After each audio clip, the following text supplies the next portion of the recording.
আপনি এই বিদ্যালয়ের প্রধান শিক্ষক। জি। ক্যামেরাতে দেখলে ভালো হয়। জি। আচ্ছা, এই যে বাচ্চারা বা শিক্ষকরা আপনার বিরুদ্ধে যে এক প্রকার অভিযোগ এনেছে বা আপনি একজন প্রধান শিক্ষক স্কুলের হিসেবে, আপনি বিদ্যালয়ের প্রধান শিক্ষক হিসেবে বাচ্চারা এক প্রকার আপনার নামে অভিযোগ এনেছে এবং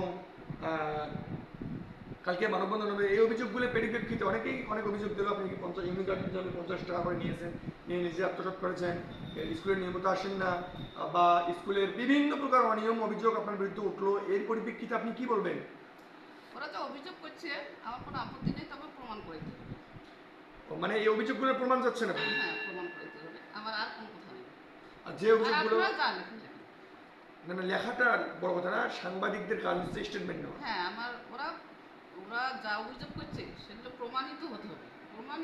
মানে এটা আপনি বলতে চান এরা যে অভিযোগগুলো করছে এটা আপনি এই বিষয়ে কিছু জানেন না বা করেন মিথ্যা? এগুলো আমি নিজের দিক দিয়ে সব ঠিক আছে, সবগুলো মিথ্যা হিসেবে বলুন। আমার হিসাব দিয়ে মিথ্যা, কারণ আমি এগুলো কাজ কখনো করিনি।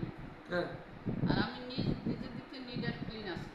এরা যদি তারপরে আমার বিরুদ্ধে অভিযোগ ওঠায় সে প্রমাণিত হলে, তাহলে যদি আমি অভিযুক্ত হই, যে শাস্তি যে দিবি, আমার স্কুল সভাপতি আছে, যে শাস্তি দেয় সেই শাস্তি আমি মানে এই অভিযোগগুলো যদি প্রমাণিত হয় তাহলে আইন অনুযায়ী যে শাস্তি আপনি মাথা পেতে রাজি আছেন।